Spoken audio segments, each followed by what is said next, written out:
Now let us study the properties of covalent compounds. The first is nature. They are made up of molecules, and these are gases or liquids or soft solids. Means the solids are not hard. They are very soft solids. What is the reason behind it? See, covalent compounds consist of molecules, not ions. They consist of molecules, and the force of attraction between the adjacent covalent molecules is very weak. It is due to this weak forces that most of the covalent compounds exist as gases or liquids or soft solids. Example, chlorine is a gas, bromine is a liquid, while iodine is a solid. Next, boiling point and melting point. These are volatile with low boiling and low melting point. Volatile means the substance changes into vapor state very easily. Why is it so?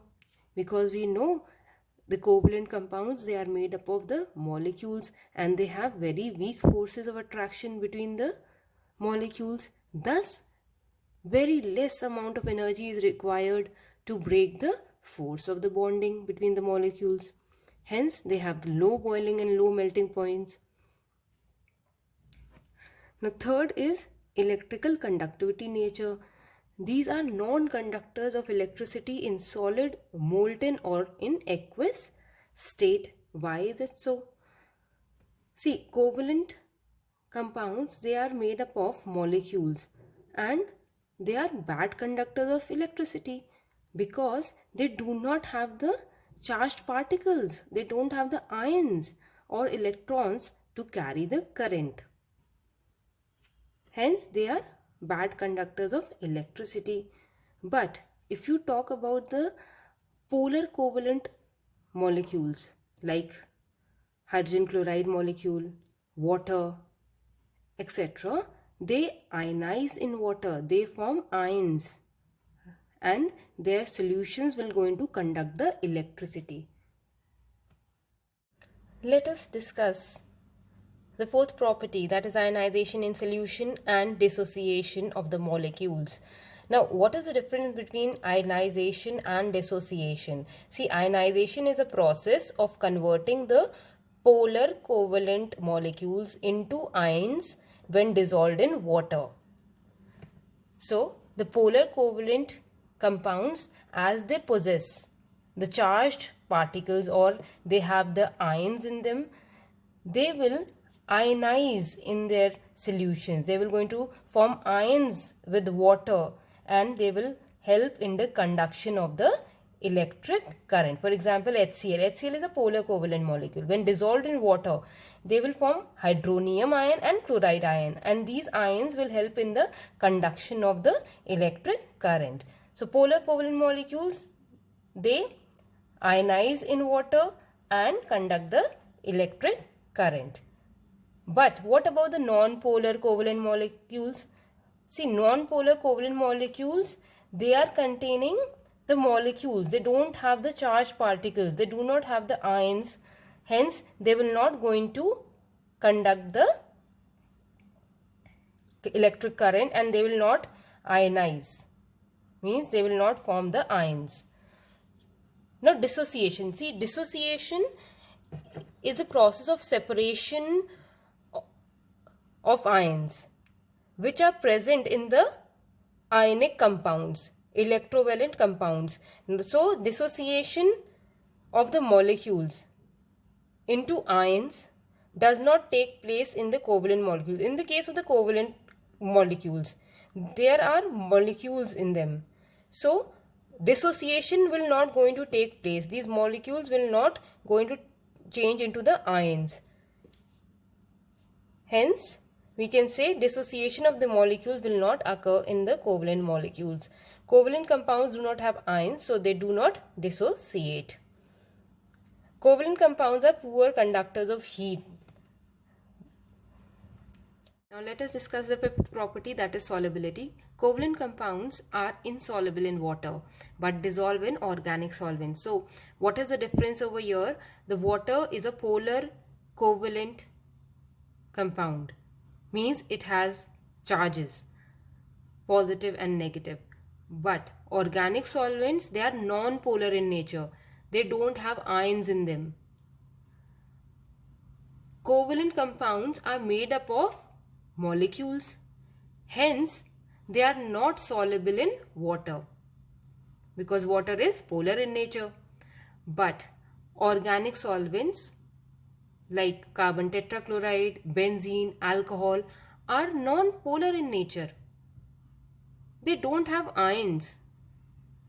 The covalent molecules are soluble in organic solvents due to the similarity in covalent nature of the molecules of solute as well as this solvent. That is, their solubility is based on the principle like dissolves like. Hence, we can say ionic compounds, electrovalent compounds are soluble in water. Why? Because ionic compounds are having ions and water is also having ion in it because it is a polar natured covalent compound. But covalent compounds, being a molecular compound, are soluble in non-polar, that is the organic solvents. I hope this is clear. Now next point is rate of reaction. They show slow speed of chemical reactions in aqueous solutions. Why they show slow speed of chemical reactions? Because they are not having ions in it. They are made up of the molecules.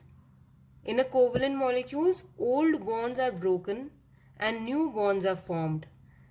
Thus, the reaction is slow between the covalent compounds.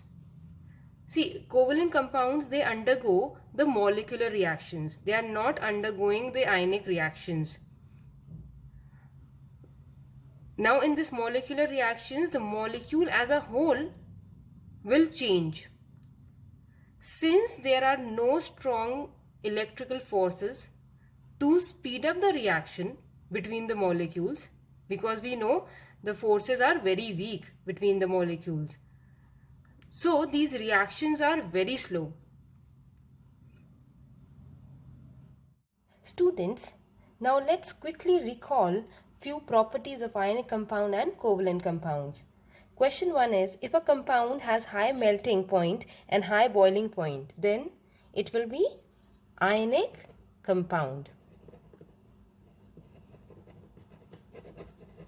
Next, if a compound has no low melting point and low boiling point, then it will be a covalent compound. Right?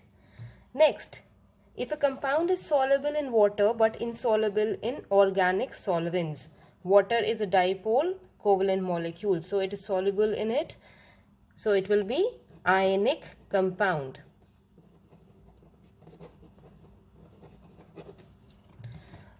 If a compound is insoluble in water but soluble in organic solvents, that will be covalent compound. Right? Next question. If a compound conducts electricity in solution or molten state, then it will be an ionic compound. Last question. If a compound does not conduct electricity in solution form or molten or liquid form, then it will be a covalent compound. Students, the topic of covalent bond is over now. I want you all to do this question. Draw the electron dot diagrams for the formation of the following molecules. We all started this in class 9th. So this will be easy for you. See you all in the next video on the coordinate bond. Thank you and have a nice day.